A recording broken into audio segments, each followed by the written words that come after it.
Tudo bem com vocês? Vamos lá? Vamos para mais uma história? Muito bem!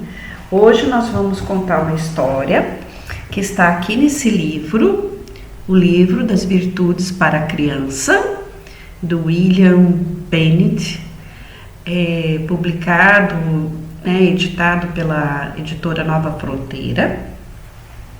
Essa minha edição aqui, ela é bem antiguinha.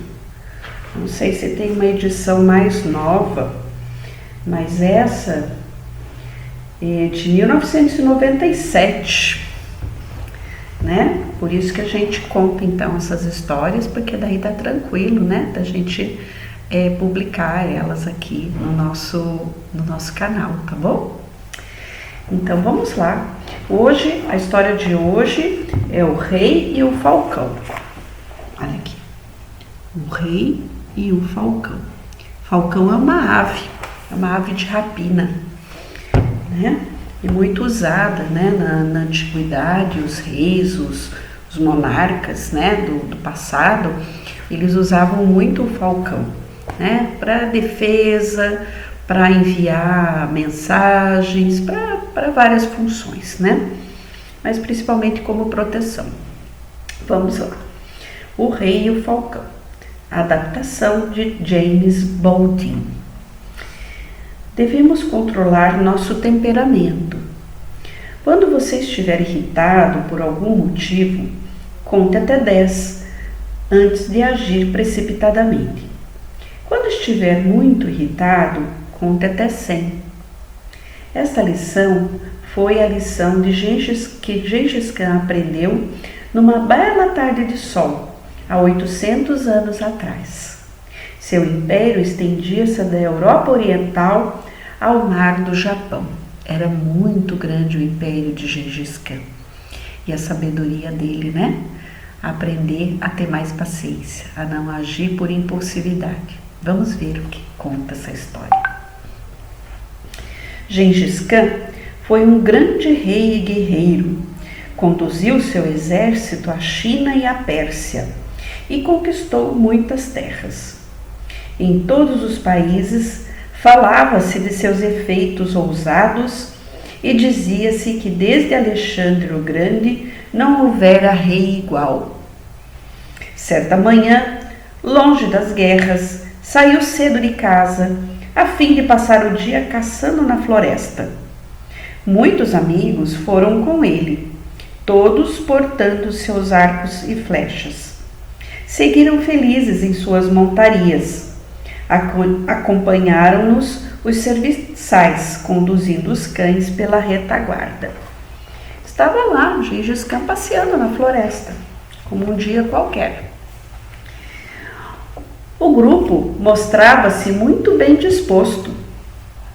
Seus gritos e risadas retumbavam na floresta. Esperavam abater muitos animais que trariam para casa ao final do dia. O rei levava ao punho seu falcão predileto, pois, naquela época, essa ave era treinada para a caça.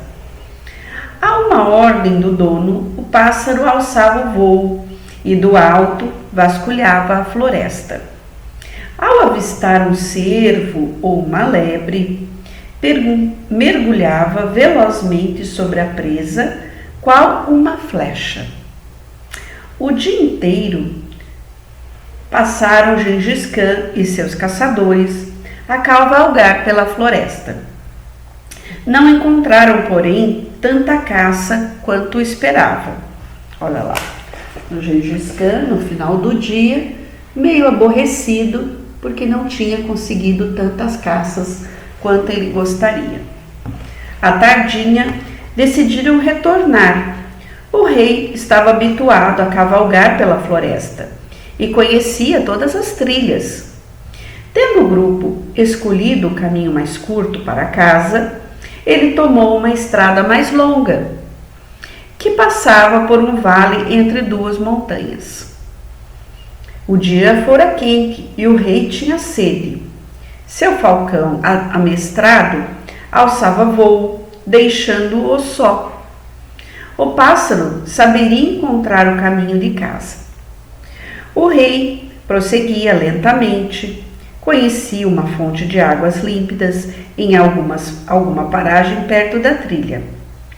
Se ao menos pudesse encontrá-la naquele momento. Mas os dias quentes de verão haviam secado todas as fontes e córregos da montanha. Mas eis que, para sua alegria, avistou um pouco de água, escorrendo pela beira de uma pedra.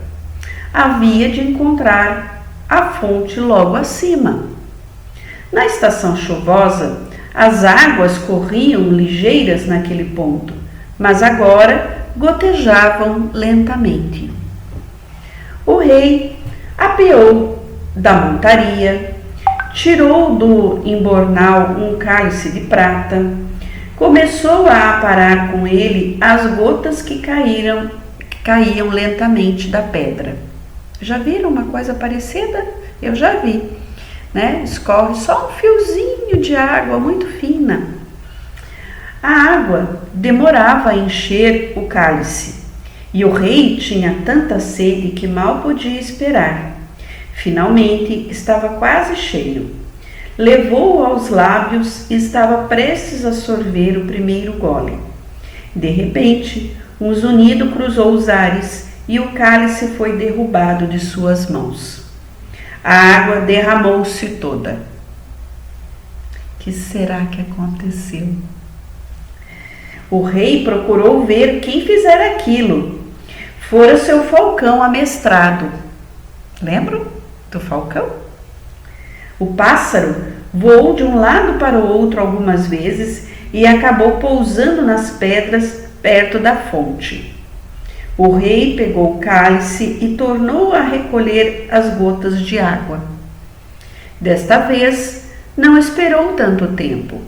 Quando estava pela metade, levou-o à boca, mas antes que o cálice lhe tocasse os lábios, o falcão deu outro mergulho rasante, derrubando o objeto.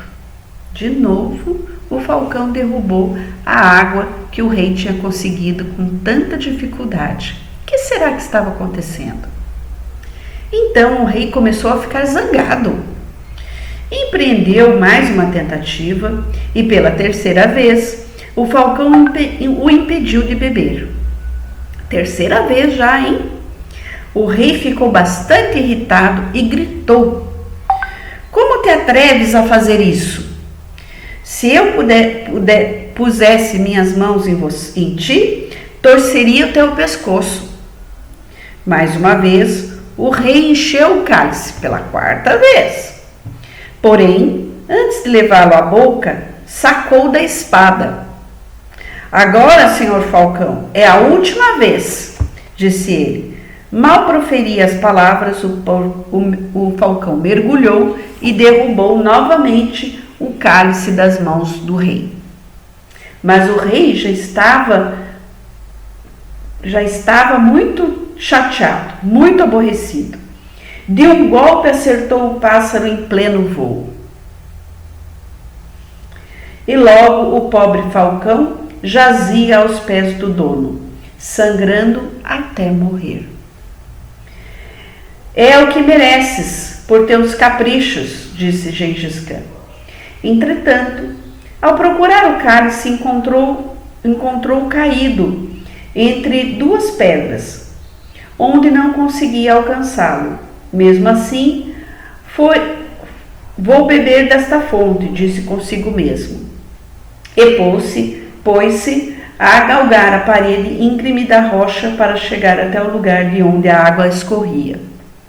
A tarefa era árdua, e quanto mais subia, mais sede sentia. Por fim, atingiu o local, e havia de fato uma nascente. Mas o que era aquilo dentro da poça? Ocupando-lhe quase todo o espaço? Uma enorme serpente morta, e das venenosas. O rei parou, esqueceu-se da sede, pensou apenas no pobre pássaro morto. Olha lá, o pássaro morto que tentou salvar o rei.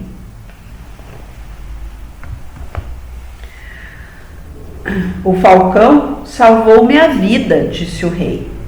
E o que fiz em troca era meu melhor amigo, e eu o matei.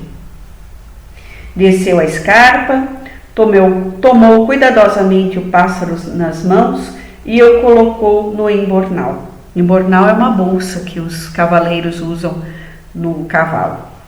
Subiu na montaria e partiu ligeiro, dizendo consigo: aprendi hoje uma triste lição, que é nunca fazer coisa alguma movido pela raiva. Quantas vezes a gente consegue parar antes da raiva e pensar no que estamos fazendo, né? Quantas vezes recebemos mensagens dos nossos amigos mais queridos, das pessoas mais queridas, e não damos atenção? Fica aí a lição do rei e do falcão para a gente pensar e refletir durante essa semana. Um grande abraço a todos. Muito obrigada.